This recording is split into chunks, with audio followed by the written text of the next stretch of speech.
Margaret learned how silence could change shape.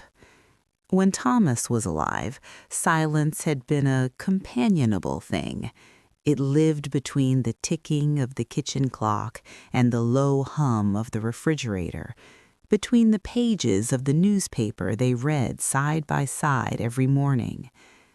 Silence had been a shared understanding that nothing needed to be said because everything already was. After Thomas died, silence became something else entirely. It pressed against Margaret's ears when she woke each morning in their bed, now far too wide. The hollow space beside her felt like a wound that never closed.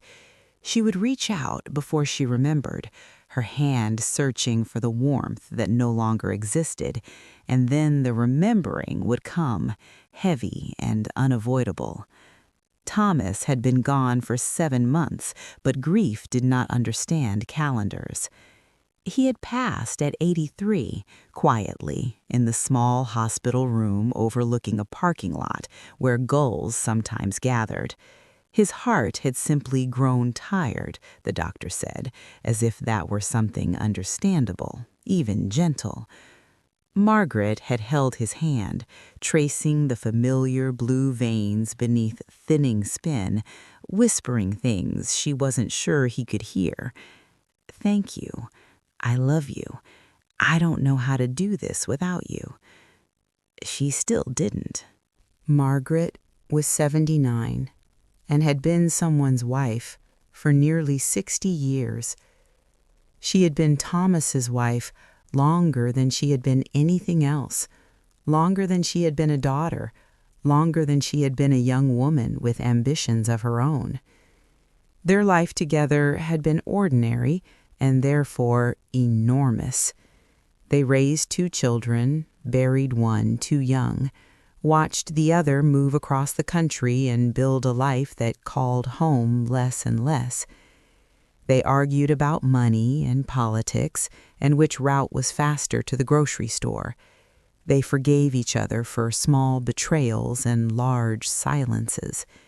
They grew old together in the same house, the one with the crooked oak tree in the front yard and the loose step on the back porch that Thomas always meant to fix.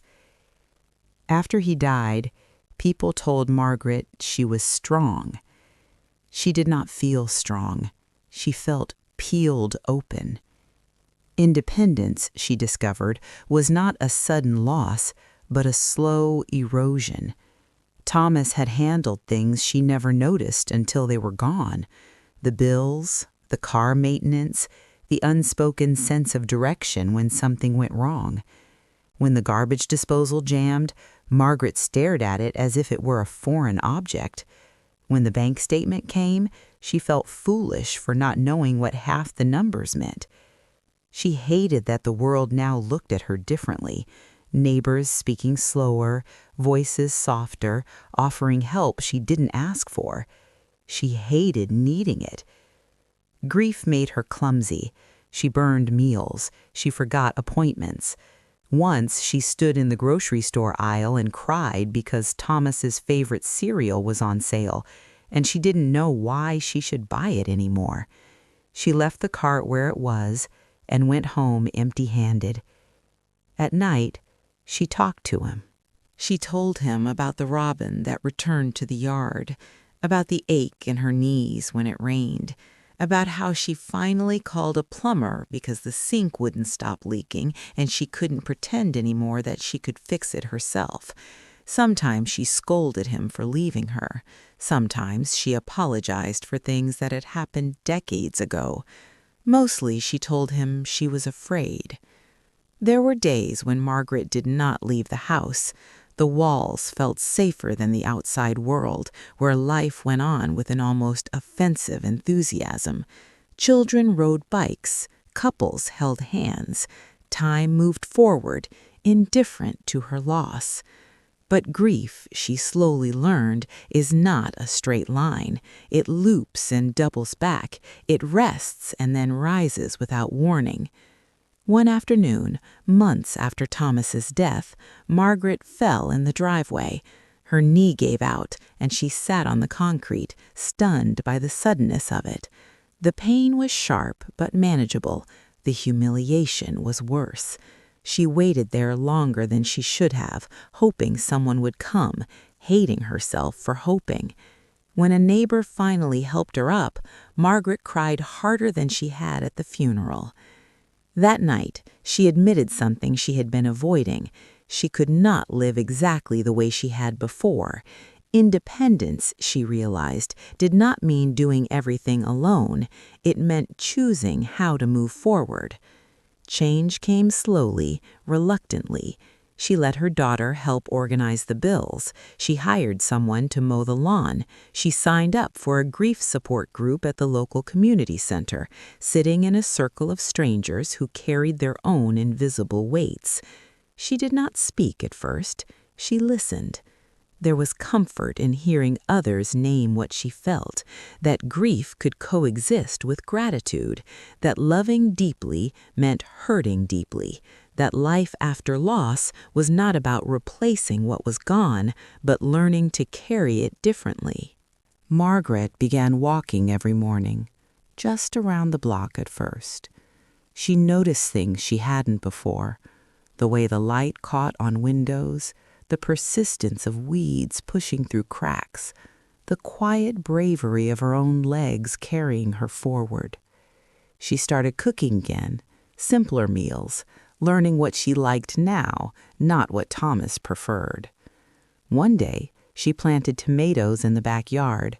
Thomas had always done the planting, his hands steady in the soil. Margaret's were slower, unsure, but when she finished, she stood back and felt something unexpected, pride, small but real. She still missed him. She always would. Some evenings she sat on the porch as the sun went down, the ache settling in her chest like an old companion.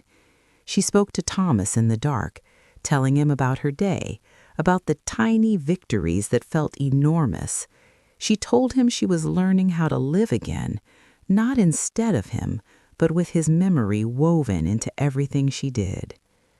Margaret did not find happiness in the way people like to promise it comes after grief. What she found was something quieter and perhaps more honest, a sense of forward motion, a belief that her life still belonged to her, even in its altered shape. And in that long afternoon of her life, she kept going. Not because she was fearless, but because love, she discovered, does not end when someone is gone. It changes form. It becomes the strength to stand up again, to open the door each morning, to step into a world that still has room for her, even alone. And that, she decided, was reason enough to keep walking.